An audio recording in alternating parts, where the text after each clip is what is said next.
پیارے نبی نے جو 11 شادیاں کی، یہ دشمنان اسلام کہتے ہیں کہ یہ ہوس پرستی تھی، نفسانی خواہشات کا غلبہ تھا، نعوذ باللہ. کیسے جواب دیں گے آپ؟ سب کا ایک ہی جواب ہے، اور وہ جواب ام المومنین خدیجہ رضی اللہ عنہا سے آپ کا جو نکاح ہوا، بس اس پہ غور کر لیجئے. پیارے نبی کی پاک دامنی، آپ کا اعلیٰ کردار، آپ کے اعلیٰ اخلاق اور آپ کی باطن کی صفائی واضح ہو جائے گی. وہ کیسے؟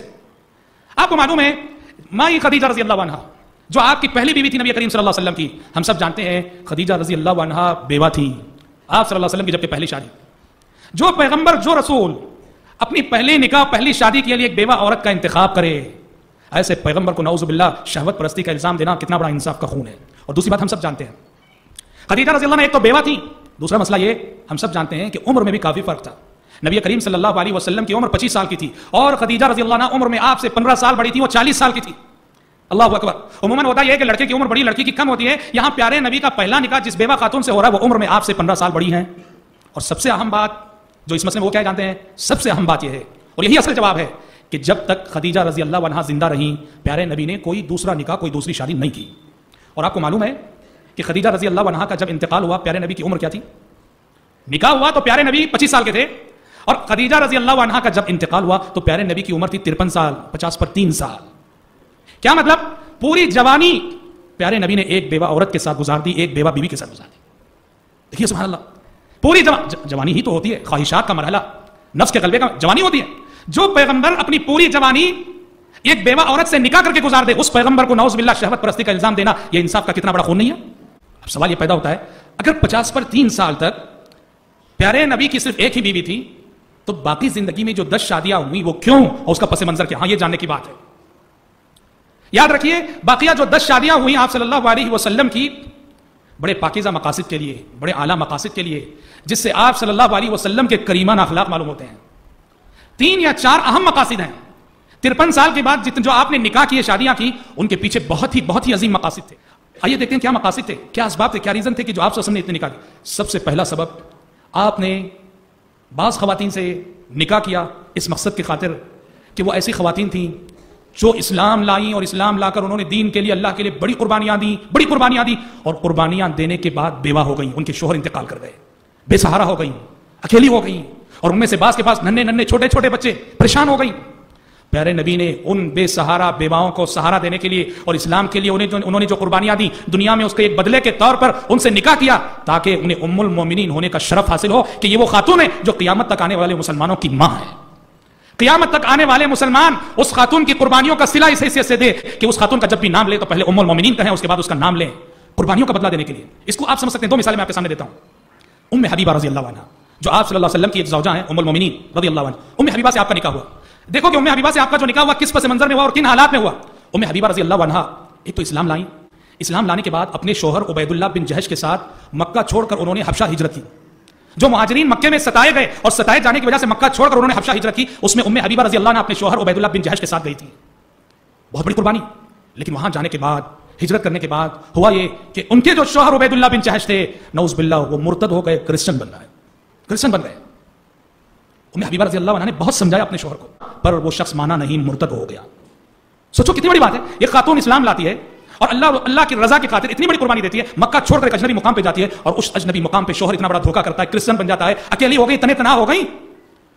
پیارے نبی صلی اللہ علیہ وسلم نے ان کی قربانیوں کو دیکھ کر آپ صلی اللہ علیہ وسلم نے ان کو ام المومنین بنانے کا فیصلہ کیا. اور یہی آپ دیکھیے ام سلمہ رضی اللہ، ام المومنین ام سلمہ رضی اللہ عنہا، ان کا جو نکاح پیارے نبی کے ساتھ ہوا وہ بھی یہی پس منظر، ان کی قربانیاں. ام سلمہ کے پہلے شوہر ابو سلمہ، اب بڑا مشہور واقعہ آپ جانتے، ابو سلمہ اپنی بیوی ام سلمہ اور اپنے بچے کے ساتھ ہجرت کرنے کے لیے مکہ سے نکلے، مدینہ جا رہے تھے. راستے میں ان کے سسرالی لوگ آ گئے، انہوں نے کہا ابو سلمہ مدینہ جانا ہے تم کو، تم جا سکتے ہو، ہماری بچی کو، ہماری لڑکی کو نہیں لے جا سکتے. ابو سلمہ کے سسرال والوں نے ام سلمہ کو روک لیا، ام سلمہ کے بچے کو روک لیا اور ابو سلمہ تنہا اکیلے اللہ کے راستے میں اپنی بیوی کو، اپنے بچے کو چھوڑ کر مدینہ چلے گئے. ادھر ام سلمہ تو وہ بھی مسلمان تھی، مومن تھی، ہجرت کے لیے بےتاب تھی، شوہر کی جدائی پر بڑی غمزدہ تھی اور ہر دن رویا کرتی تھی. بلاخر چند مہینوں بعد ان کے خاندان والوں کو رحم آ گیا، انہوں نے اجازت دے دی ام سلمہ کو ہجرت کی. ام سلمہ اپنے بچے کو لے کر ہجرت کر کے مدینہ آئی، اپنے شوہر ابو سلمہ سے مل گئیں. ایک زخم ملا تھا، شوہر سے جدا ہوئی تھی، ہجرت سے روک دی گئی تھی. اللہ کا کرم ہوا کہ ہجرت کی اجازت کسی طرح سے ان لوگوں نے دے دی اور آ کے شوہر سے مل گئیں. اور ابھی شوہر سے مل کے تھوڑی ہی مدت گزری تھی کہ شوہر ابو سلمہ کا انتقال ہو گیا. دیکھو اسلام کے لیے قربانی دینے کے بعد یہ خاتون بے سہارا ہو گئی اور چھوٹے بچے ان کی گود میں. پیارے نبی صلوات اللہ وسلم علیہ نے ان کی قربانیوں کو دیکھ کر آپ نے فیصلہ کیا کہ انہیں اپنے نکاح میں لینا ہے. تو دیکھیے اس طرح آپ صلی اللہ علیہ وسلم نے جو شادیاں کی اس کے پیچھے ایک ریزن یہ تھا، کچھ خواتین جنہوں نے اسلام کے لیے قربانیاں دیا، قربانیاں دینے کے بعد تنہا ہو گئیں، بیوہ ہو گئیں، پیارے نبی نے انہیں اور ان کے معصوم بچوں کو سہارا دینے کے لیے پیارے نبی نے انہیں اپنایا بیوی کے طور پر، تاکہ دنیا میں ان کی قربانیوں کا بدلہ انہیں شکل میں دیا جائے کہ قیامت تک آنے والے مسلمان انہیں ام المومنین کہہ کے پکارے۔ دوسرا سبب، دوسرا ریزن جو آپ صلی اللہ علیہ وسلم نے شادیاں کی، اس کے پیچھے ایک حکمت اور ایک فلسفہ یہ بھی تھا کہ آپ نے بعض شادیاں اس لیے کی کہ ان شادیوں کے ذریعے سے دشمن کی دشمنی کو کمزور کرنا مقصد تھا۔ دشمن کی دشمنی کو کمزور کرنے کی ایک پالیسی تھی وہ، کیونکہ عربوں کی عادت تھی، عرب کے لوگ اپنے داماد کے خلاف سازش کرنے کو عیب سمجھتے تھے، داماد کے خلاف کھلم کھلا لڑنے کو عیب سمجھتے تھے عرب کے لوگ۔ پیارے نبی صلی اللہ علیہ وسلم نے اس حکمت کو پیش نظر رکھتے ہوئے بعض خواتین سے نکاح کیا، اس لیے کہ ان کا باپ جو تھا وہ اللہ کے نبی کا جانی دشمن تھا۔ پیارے نبی نے ان سے نکاح کیا تاکہ اس نکاح کے ذریعے سے ان دشمنوں کی دشمنی کو توڑا جائے، کمزور کیا جائے۔ چنانچہ آپ دیکھیے امہات المومنین میں سے 3 امہات المومنین ایسی ہیں جو پیارے نبی کے 3 بڑے دشمنوں کی بیٹیاں ہیں۔ 3 امہات المومنین ایسی ہیں جو پیارے نبی کے 3 بڑے دشمنوں کی بیٹیاں ہیں۔ کون؟ سب سے پہلی تو خود ام حبیبہ رضی اللہ عنہا۔ ام حبیبہ رضی اللہ عنہا یہ ابو سفیان کی بیٹی تھی رضی اللہ عنہ۔ ابو سفیان الحمدللہ فتح مکہ کے موقع پہ مسلمان ہوئے، لیکن فتح مکہ سے پہلے وہ پیارے نبی کے بہت بڑے مخالف تھے، بہت بڑے دشمن تھے۔ احد کی جنگ مشرکین انہی کی کمانڈنگ میں لڑے تھے۔ تو ام حبیبہ رضی اللہ عنہا یہ ابو سفیان کی بیٹی تھیں۔ اچھا، صفیہ رضی اللہ عنہا آپ کی ایک بیوی صفیہ رضی اللہ عنہا، یہ آپ کی ایک اور بڑے جانی دشمن جو یہودی تھا حیی بن اخطب، اس کی بیٹی تھی حیی بن اخطب۔ اسی طرح آپ کی ایک تیسری بیوی ام المومنین جویریہ رضی اللہ عنہا، جویریہ جو ہے آپ کے ایک اور دشمن جو بنو المصطلق کا سردار تھا، حارث اس کا نام تھا، قبیلہ بنو المصطلق کا سردار حارث اس کا نام تھا، جو پیارے نبی کا بہت بڑا دشمن تھا، اس کی بیٹی تھی۔ پیارے نبی نے اپنے 3 بڑے دشمنوں کی بیٹیوں کو اپنے نکاح میں لے لیا۔ اب ان کی بیٹیاں جیسے ہی پیارے نبی کی بیویاں بن گئیں، اب اس کے بعد انہیں شرم آتی تھی پیارے نبی کے خلاف کچھ کرتے ہوئے، کچھ سوچتے ہوئے۔ جب سے 3 امہات المومنین کا نکاح، ان کی تینوں بیٹیوں کا نکاح پیارے نبی کے ساتھ ہو گیا، ان کی دشمنی وہیں کمزور پڑ گئی۔ بلکہ حدیث سے تو پتہ چلتا ہے کہ نکاح ہونے کے بعد ان میں سے بعض دشمن رسول ہوتے ہوئے بھی پیارے نبی کے گھر کو آتے تھے، پیارے نبی کے گھر آنے پہ مجبور تھے۔ وہ دشمن ہے پر داماد ہے، بیٹی ان کے نکاح میں ہے، پیارے نبی کے گھر آنے پہ مجبور ہوتے تھے۔ بہت مشہور واقعہ ہے کہ ابو سفیان رضی اللہ عنہ جب ابھی وہ مسلمان نہیں ہوئے تھے، اس وقت اپنی بیٹی ام حبیبہ کے گھر گئے، جو کہ ام المومنین ہے، پیارے نبی کے گھر گئے، کمرے میں داخل ہوئے، حجرے میں داخل ہوئے اور پیارے نبی کے بستر پہ بیٹھنا چاہا ابو سفیان نے، تو ان کی بیٹی ام حبیبہ رضی اللہ عنہا آگے بڑھی اور بستر کو لپیٹ لیا، سمیٹ لیا، فوراً ہٹا دیا۔ ابو سفیان دیکھتے رہ گئے، تکتے رہ گئے۔ ابو سفیان نے کہا بیٹا سمجھ میں نہیں آ رہا ہے، تم نے اس بستر کو جو اس تیزی سے جو ہٹایا کیا سبب ہے؟ اس بستر کو میرے لائق نہیں سمجھا ہے یا مجھے اس بستر کے لائق نہیں سمجھا ہے؟ ام حبیبہ نے فوراً کہا ابا جان آپ میرے باپ ہیں صحیح، پر یہ اللہ کے نبی کا بستر ہے، آپ اللہ کے نبی کے دشمن رہتے ہوئے اللہ کے نبی کے بستر پہ نہیں بیٹھ سکتے آپ۔ ابو سفیان حیران رہ گئے، کہنے لگے لقد اصابک بعدی شر یا بنتی، جیسے ہم اردو زبان کہا کہ بہت بدل گئی ہو بیٹی، بہت بدل گئی ہو، اتنا کہہ کے خاموش ہو گیا ابو سفیان۔ سوچو کتنی بڑی بات ہے، دشمن رہتے ہوئے، مخالف رہتے ہوئے نبی کے گھر آنے پر مجبور ہے، کیوں؟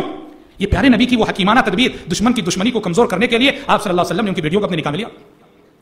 تیسری حکمت کہ آپ صلی اللہ علیہ وسلم جو نکاح کرتے تھے، اس نکاح کے پیچھے دعوت و تبلیغ کی مصلحت بھی پوشیدہ ہوتی تھی کہ اس نیک نکاح سے، اگر فلاں خاتون سے میں نکاح کروں، اس نکاح کے نتیجے میں کئی لوگ مسلمان ہو سکتے ہیں، اسلام میں آ سکتے ہیں، ان کا قبیلہ مسلمان ہو سکتا ہے۔ چنانچہ آپ دیکھیے ام المومنین جویریہ رضی اللہ عنہا سے آپ کا جو نکاح ہوا، سبحان اللہ کیا خیر و برکت والا نکاح، کس پس منظر میں؟ اس کے پیچھے یہ بہت بڑی دعوتی مصلحت اور دعوتی مقصد بھی تھا۔ کن حالات میں ہوا تھا یہ نکاح؟ بنو المصطلق کی تھی، بنو المصطلق کے سردار کی بیٹی تھی جویریہ رضی اللہ عنہا۔ بنو المصطلق سے مسلمانوں کی جنگ ہوئی، قبیلہ بنو المصطلق کے لوگ ہار گئے اور مسلمان بنو المصطلق کے بہت سارے مردوں عورتوں کو قید کر کے لائے۔ سارا قبیلے کے بڑے بڑے لوگ مسلمانوں کی گرفت میں، مسلمانوں کی قید میں ہیں، اور بنو المصطلق کے قیدی سب مسلمان اللہ کے نبی نے صحابہ میں بانٹ دیے، اور انہی قیدیوں میں بنو المصطلق کے سردار کی بیٹی جویریہ بھی تھی۔ اور جب قیدی بانٹے گئے، تقسیم ہوئے، تو جویریہ رضی اللہ عنہا جو اس وقت مسلمان نہیں ہوئی تھی رضی اللہ عنہا، وہ ایک صحابی کے حصے میں چلی گئی۔ وہ سردار کی بیٹی تھی، شہزادی کی طرح تھی، انہوں نے اپنے آپ کو غلامی میں پایا، ایک لونڈی کی حیثیت میں پایا، تو جس صحابی کے حصے میں وہ آئی تھی، انہوں نے ان صحابی سے ریکویسٹ کی، درخواست کی، کہا کہ اس زمانے میں ایک رواج تھا، اسے مکاتبہ کہا جاتا تھا کہ غلام اور آقا میں کمپرومائز ہوتا تھا، میں آپ کو اتنا پیسہ دے دوں گا، آپ مجھے آزاد کر دینا۔ وہ جس دن اتنی رقم دے دیتا وہ آزاد کر دیتا۔ جویریہ رضی اللہ عنہا نے وہ جن صحابی کے قید میں تھیں ان سے وہ کمپرومائز کر لیا، میں آپ کو اتنی رقم دے دوں گی، آپ مجھے آزاد کر دینا۔ صحابی نے کہا ٹھیک ہے، اب وہ رقم اس کا انتظام کرنا ہے، پیسے کا انتظام کرنا ہے۔ سیدھے جویریہ رضی اللہ عنہ کہا گئی، نبی کریم صلی اللہ علیہ وسلم کی خدمت میں گئی اور آپ سے عرض کیا کہ اللہ کے نبی آپ دیکھ رہے ہیں میں ایک سردار کی بیٹی ہوں اور کیسی ذلت میں مبتلا ہوں کہ آپ میں لونڈی بن چکی ہوں، آپ کا بڑا احسان ہوگا اگر آپ مجھے اتنا پیسہ دے دیتے ہیں کہ میں غلامی سے آزاد ہو جاؤں۔ پیارے نبی سے درخواست کی، پیارے نبی نے ان سے کہا کہ جویریہ دیکھو، چاہو تو میں تمہیں وہ پیسہ دے دوں گا، جاؤ آزاد ہو جاؤ، آزاد ہو کے اپنے گھر چلے جاؤ۔ سیکنڈ چوائس یہ ہے کہ میں خود تمہیں آزاد کرتا ہوں اور میں خود تمہیں آزاد کر کے میں تمہیں ام المومنین ہونے کا شرف عطا کرتا ہوں۔ جویریہ نے کہا آپ مجھے اپنے نکاح میں لیتے ہیں تو میرے لیے اس سے بڑی سعادت مندی کی بات کوئی نہیں، جو دوسرا مشورہ ہے وہ مجھے منظور ہے، آپ خود مجھے آزاد کیجیے، ام المومنین بنا لیجیے۔ اس طرح جویریہ رضی اللہ عنہا الحمدللہ مسلمان ہوئی، پیارے نبی نے انہیں آزاد کیا اور ان سے نکاح کیا، ام المومنین بنا لیا۔ پیارے نبی کی نگاہیں بہت دور تک دیکھ رہی تھی، بہت دور تک۔ کیا ہوا رزلٹ، نتیجہ کیا ہوا؟ جیسے پیارے نبی صلی اللہ علیہ وسلم کا نکاح اور جویریہ کا نکاح پیارے نبی سے ہوا اور پورے مدینے میں خبر پھیلی کہ جویریہ اب ام المومنین بن گئی ہیں، مدینے کے سارے صحابہ نے اپنے اپنے، میں بتایا کہ بنو المصطلق کے لوگ سارے قید تھے صحابہ کے پاس، جویریہ کے قبیلے کے لوگ قید تھے صحابہ کے پاس، جیسے ہی نکاح ہوا سارے صحابہ نے اپنے اپنے قیدیوں کو یہ کہہ کے آزاد کر دیا، اصحاب رسول اللہ صلی اللہ علیہ وسلم، کہا کہ جویریہ ام المومنین بن گئی، اس کا مطلب بنو المصطلق کا قبیلہ نبی کا سسرالی قبیلہ بن گیا، ہم نبی کے سسرال کے لوگوں کو غلام بنا کے نہیں رکھ سکتے۔ سارے صحابہ نے اپنے اپنے قیدیوں کو آزاد کر دیا، بنو المصطلق کے سارے قیدی غلامی سے آزاد ہو گئے، اور غلامی سے آزاد ہوئے تو صحابہ کے اور نبی کے اخلاق سے وہ قبیلے کے لوگ اتنا متاثر ہوئے کہ وہ نہ صرف یہ کہ انسانوں کی غلامی سے آزاد ہوئے، غیر اللہ کی غلامی سے بھی آزاد ہو گئے، سب کے سب مسلمان ہو گئے، سب کے سب مسلمان ہو گئے۔ خود مائی عائشہ صدیقہ رضی اللہ عنہا فرماتی ہیں کہ اللہ کی قسم میں نے جویریہ سے بڑھ کر کسی خاتون کو اپنے قبیلے کے حق میں بائی سے خیر و برکت نہیں پایا۔ یہ کتنی خیر و برکت والی خاتون تھی کہ اس ایک خاتون کی وجہ سے ان کے پورے قبیلے کو ایک تو غلامی سے نجات ملی اور دوسرے پورے قبیلے کو ہدایت ملی کہ پورا قبیلہ مشرف بالاسلام ہوا۔ پیارے نبی کی نگاہیں اتنی دور تک دیکھ رہی تھیں، اس لیے آپ صلی اللہ علیہ وسلم نے دعوتی مصلحت کے پیش نظر، تبلیغ کی مصلحت کے پیش نظر آپ صلی اللہ علیہ وسلم نے بعض نکاح کیے۔ پیارے نبی صلی اللہ علیہ وسلم نے بعض شادیاں اس لیے کی کہ ان شادیوں سے کوئی بہت ہی اہم شرعی حکم بتانا مقصد تھا، شریعت کا کوئی بہت ہی اہم مسئلہ بتانا مقصد تھا، اور وہ آپ زبان سے کہنے کے بجائے پریکٹیکل لائف سے وہ میسج دینا چاہ رہے تھے۔ آپ وہ کیا ہے؟ آپ دیکھیے ام المومنین زینب بنت جحش رضی اللہ عنہا سے آپ کا جو نکاح ہوا، زینب بنت جحش رضی اللہ عنہا سے آپ کا جو نکاح ہوا، اس کے پیچھے یہی فلسفہ تھا کہ آپ اس نکاح کے ذریعے سے اللہ تعالیٰ امت مسلمہ کو اور ساری انسانیت کو ایک بہت بڑا مسئلہ، بہت بڑا شرعی حکم اور ایک بہت بڑا میسج دینا چاہتا تھا۔ وہ کیا مسئلہ ہے؟ عرب کے لوگوں کی عادت تھی وہ دوسروں کے بچوں کو لے کر پالتے تھے، جیسے آج بھی پالتے ہیں، کسی کو اولاد نہیں ہوئی دوسروں کے بچوں کو لے کے پال لیتے ہیں، اچھی بات، شریعت پالنے سے نہیں روکتی، کسی کو صرف بیٹے ہیں وہ بیٹی کی خواہش رکھتا ہے، بیٹی نہیں ہوئی کسی کی لڑکی کو لے کے پال لیتے ہیں، کسی کو صرف بیٹیاں ہیں اور لڑکے کی خواہش ہے، لڑکے کی ولادت نہیں ہوئی کسی کے لڑکے کو لے کے لیا۔ عرب کے لوگ یہ کرتے تھے کہ لے پالک جو ہوتا تھا، لے پالک جس بچے کو لے کر پال لیا جاتا ہے اسے لے پالک کہتے ہیں، عربی زبان میں اسے متبنہ کہتے ہیں۔ لے پالک کو عرب کے لوگ حقیقی بیٹے کی طرح سے حقیقی بیٹے کا حکم دیتے تھے شریع، اور اسی لیے شروع میں آپ جانتے ہیں پیارے نبی صلی اللہ علیہ وسلم نے زید بن حارثہ ان کو آپ نے اپنا لے پالک بیٹا بنا لیا تھا، زید بن حارثہ رضی اللہ عنہ، اور اسی لیے شروع میں زید بن حارثہ کو صحابہ بھی کیا کہتے تھے؟ زید بن محمد کہتے تھے، محمد صلی اللہ علیہ وسلم کے بیٹے زید، حالانکہ وہ پیارے نبی کے بیٹے نہیں، پیارے نبی نے لے کے پالا، حضرت خدیجہ رضی اللہ عنہ کے غلام تھے، حضرت خدیجہ نے گفٹ کیا تھا پیارے نبی کو زید بن حارثہ۔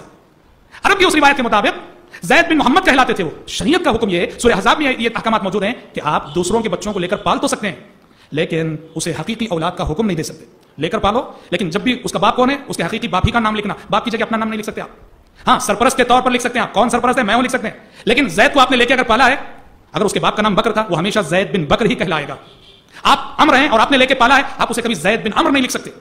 لے پالک، عرب کے لوگ چونکہ لے پالک کو حقیقی اولاد سمجھتے تھے تو لہٰذا لے پالک کی اگر شادی ہو جائے تو اس کی بیوی کو حقیقی بہو سمجھتے تھے عرب کے لوگ، اور یہ سمجھتے تھے کہ وہ چونکہ بہو ہے اس لیے اس سے نکاح ناجائز ہے۔ عرب کے لوگ لے پالک کی بیوی سے نکاح کرنے کو بڑی معیوب بات سمجھتے تھے، اور شریعت کا قانون ہے لے پالک کبھی حقیقی اولاد نہیں ہو سکتا تو لہٰذا اس کی بیوی کبھی بہو نہیں ہو سکتی۔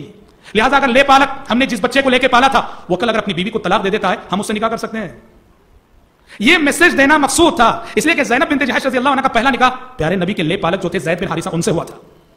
زید بن حارثہ نے انہیں طلاق دی، زینب رضی اللہ عنہ کو طلاق دینے کے بعد اللہ کا حکم ہوا کہ اب زینب بنت جحش آج سے آپ کی بیوی ہے، اور مقصد یہ تھا کہ عرب کے لوگ جو سمجھتے تھے کہ لے پالک کی بیوی بہو بن جاتی ہے اس سے نکاح ناجائز ہے، اس تصور پہ ضرب لگانا اور یہ میسج دینا کہ لے پالک حقیقی بیٹا نہیں لہٰذا اس کی بیوی حقیقی بہو نہیں بن سکتی، اگر لے پالک طلاق دیتا ہے یا اس کا انتقال ہو جاتا ہے اس کی بیوہ سے ہم شادی کر سکتے ہیں، یہ میسج دینا مقصد تھا، یہ مسئلہ بتانا مقصد تھا۔ تو زینب بنت جحش رضی اللہ عنہ سے آپ کا جو نکاح ہوا وہ اس پس منظر ہے۔ تو سر آپ دیکھ رہے ہیں کہ بڑی حکیمانہ بڑی حکمتیں تھیں اور بڑے اعلیٰ مقاصد تھے، عظیم مقاصد تھے، جن مقاصد کے پیش نظر نبی کریم صلی اللہ علیہ وسلم نے نکاح کیا۔ اور دیکھیے سب سے زیادہ زہر اور خطرناک باتیں جو لکھی گئی ہیں مائی عائشہ صدیقہ رضی اللہ عنہا کے نکاح کو لے کر، وہ کم سن تھی، کم عمر تھی، سچ ہے مائی عائشہ صدیقہ رضی اللہ عنہا کم عمر تھی، کم سن تھی، اور کم سنی میں پیارے نبی سے ان کا نکاح ہوا۔ اور ہم آپ کو بتا دیں آپ صلی اللہ علیہ وسلم کی بیویوں میں آپ کی ساری بیویاں بیوائیں تھیں، اور ایک عائشہ صدیقہ رضی اللہ عنہا تھی جو کنواری تھی، باقی آپ کی ساری بیویاں بیوائیں، ایک عائشہ صدیقہ رضی اللہ عنہا جو کنواری تھی۔ سب سے زیادہ زہر اگلا گیا ہے مائی عائشہ صدیقہ رضی اللہ عنہا کے نکاح کو لے کر، کم سن لڑکی سے نکاح کیا۔ دیکھیے ہم آپ کو ایک بات بتا دیں کہ سب سے پہلے کم سن لڑکی کا تصور، 9 سال کی لڑکی کا تصور آپ ہندوستان کی 9 سال کی لڑکی پر قیاس نہ کیجیے۔ عرب کا ماحول، عرب کا موسم، عرب کی آب و ہوا، عرب کی فضا ایسی ہے کہ وہاں بچے بہت جلد بڑے ہو جاتے ہیں، جسمانی نشوونما عمر کے اعتبار سے 8-10 سال کے رہیں گے لیکن جسامت کو دیکھو تو یوں لگے گا 17-18 سال کے ہیں۔ سب سے پہلی بات تو یہ، لیکن جو اصل بات یہ ہے جو کہنا چاہتا ہوں، مائی عائشہ صدیقہ رضی اللہ عنہا کم سن تھی صحیح، لیکن میرے بھائی یہ بات آپ کو یاد رہے کہ عرب کے سماج میں، عرب کی سوسائٹی میں کم عمر اور کم سن لڑکیوں سے نکاح کرنا کامن بات تھی. اس کو عرب کی سوسائٹی، عرب کے سماج میں کبھی کوئی معیوب بات سمجھتا ہی نہیں تھا، کامن بات تھی وہ. جی ہاں، یہاں جو ہے ہندوستان میں کیوں نہیں ہوتا ہے؟ ہندوستان میں بیوہ سے نکاح کرنے کو بڑی عیبدار بات سمجھتے ہیں، اس لیے یہاں جو عورت ایک مرتبہ بیوہ ہو جاتی ہے وہ بیوہ ہی رہتی ہے، بغیر شوہر کے رہتی ہے. عرب میں سبحان اللہ وہ کوئی بھی لڑکی کیوں نہ ہو، کوئی بھی عورت کیوں نہ ہو، بیوہ ہوئی، عدت کیا ختم ہوئی، 10 پیغام آتے ہیں. آج بھی ویسے ہی چلتا ہے عرب میں. اسی لیے کم سن لڑکی، بڑی عمر کے لوگوں سے کم سن لڑکیوں کا نکاح کرانا، عرب کے لوگ اس کو کبھی معیوب نہیں سمجھتے تھے، وہ ان کی سوسائٹی میں کامن تھی یہ بات. لہٰذا یہ بات انتہائی غلط ہے کہ ہم ہمارے سماج، ہماری سوسائٹی کے تصور کو رکھ کر دوسرے سماج اور دوسری سوسائٹی کی ایک روایت پہ جو تنقید کریں، یہ انتہائی غلط بات ہے. میں ایک بات آپ بتاؤ، سیرت کی دنیا میں جتنی کتابیں، سیرت کی کسی بھی کتاب میں بتاؤ، کیا کبھی ابو جہل نے، ابو لہب نے، نضر بن حارث نے، ولید بن مغیرہ نے، جو پیارے نبی کے بڑے بڑے دشمن تھے، ان میں سے کبھی کسی نے یہ اعتراض کیا کہ محمد صلی اللہ علیہ وسلم نے کم سن لڑکے سے شادی کی؟ کہیں نہیں دکھا سکتا. کبھی ابو جہل کو اعتراض نہ ہوا کہ پیارے نبی نے حضرت عائشہ سے نکاح کیا. کبھی ابو لہب کو اعتراض نہ ہوا کہ پیارے نبی نے کم سن لڑکی سے نکاح کیا. نضر بن حارث کو اعتراض نہ ہوا، ولید بن مغیرہ کو اعتراض نہ ہوا، جبکہ یہ وہ لوگ تھے جو پیارے نبی پر اعتراض کرنے کا کوئی راستہ نہیں چھوڑتے تھے. انہوں نے بھی کیوں؟ وہ جانتے تھے کہ ان کی سوسائٹی میں کامن بات ہے. اور آج مدینے کی زندگی میں ہم نے اپنی آنکھوں سے دیکھا ہے، میں ایک مقام پہ تراویح پڑھانے کے لیے جاتا تھا، العیس، جی وہاں میں نے دیکھا آج بھی عرب میں یہ چیز ہے، بڑی عمر کے لوگ کم سن لڑکیوں سے نکاح کرتے ہیں اور یعنی معیوب بات نہیں سمجھی جاتی ہے. یہ سارے عرب میں ماضی میں بھی اور آج بھی بات کامن ہے. تو لہٰذا ہمارے سماج اور ہماری سوسائٹی کی روایتوں اور تصورات کو رکھ کر دوسرے سماج اور دوسرے سوسائٹی کی اس پہ تنقید نہیں کر سکتے. اور حضرات سب سے بڑی بات کیا جانتے ہیں؟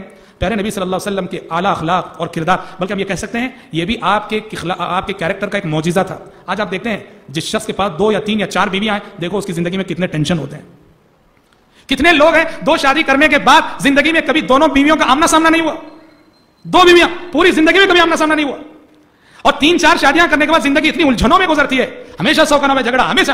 قربان جائیے آپ صلی اللہ علیہ وسلم کے اخلاق اور کردار پر کہ آپ کی زوجیت میں بیک وقت جو جمع ہوئی 9 بیویاں جمع ہوئی، 9 بیویاں آپ نے اپنی زندگی میں بیک وقت رکھا. اور جو ماحول امہات المومنین کے درمیان تھا، پاکیزہ ماحول، اللہ اکبر، کس اپنائیت کے ساتھ، کس محبت کے ساتھ، کس خلوص کے ساتھ ساری ازواج مطہرات آپس میں مل کر بیٹھا کرتی تھی. پیارے نبی نے کیسے اس ماحول کو مینٹین کیا، اور ایک مثالی شوہر ہونے کی حیثیت سے پیارے نبی نے کیسا انصاف کیا ان کے درمیان. آج بڑے سے بڑا انسان، طاقتور انسان بھی بیویوں کے مسئلے میں آ کر 2 بیویوں کے درمیان جب آتا ہے تو یوں لگو کہ چکی کے 2 پارٹ کے درمیان آ گیا اور دن بدن پستا رہتا ہے. لیکن قربان جائیے صلوات اللہ وسلام علیہ 9 بیویوں کو رکھ کر پیارے نبی صلی اللہ علیہ وسلم نے دعوت و تبلیغ کی اتنی عظیم ذمہ داری نبھائی. یہ کتنا بڑا اخلاق کا معجزہ ہے، کردار کا معجزہ ہے، اور آپ کے کریمانہ اخلاق کی دلیل ہے آپ کے صبر، آپ کا تحمل، آپ کی دور اندیشی، آپ کی فراست، آپ کی بصیرت. واللہ امہات المومنین سے آپ کے جو تعلقات تھے وہ اخلاق کی بنیاد پر تھے، اخلاق کی بنیاد پر تھے. یہی وجہ ہے کہ پیارے نبی اپنی پہلی بیوی جو بیوہ تھیں خدیجہ رضی اللہ عنہ کو پیارے نبی نے اتنا چاہا، جو عمر میں آپ سے بڑی اور بوڑھی تھیں. ان کے انتقال اور ان کی وفات کے بعد بھی پیارے نبی ان کو اتنا یاد کرتے تھے، اتنا ذکر خیر کرتے تھے خدیجہ رضی اللہ عنہ کا، کہ حضرت عائشہ کو کہنا پڑا کہ مجھے کسی ام المومنین پہ اتنا رشک نہیں آیا جتنا رشک کے خدیجہ رضی اللہ عنہ پر آیا، کیونکہ میں ہمیشہ پیارے نبی کی زبانی ان کی تعریف، ان کا ذکر خیر ہی سنا کرتی تھی. تو پیارے نبی ایک بوڑھی عورت جو عمر میں آپ سے 15 سال بڑی ہیں، ان کے انتقال کے بعد انہیں اتنا یاد کر رہے ہیں کہ ماں عائشہ صدیقہ رضی اللہ عنہا کو رشک آ رہا ہے. تو سوچو کہ آپ نے جو تعلقات قائم کیے ازواج مطہرات سے وہ اخلاق کی بنیاد پر سے تھے. مجھے یاد پڑتا ہے سعودی عرب میں جامعہ اسلامیہ مدینہ منورہ میں جب میں پڑھ رہا تھا، ایک کتاب میں نے پڑھی تھی جو وزارت الشؤون الاسلامیہ سے چھپی تھی.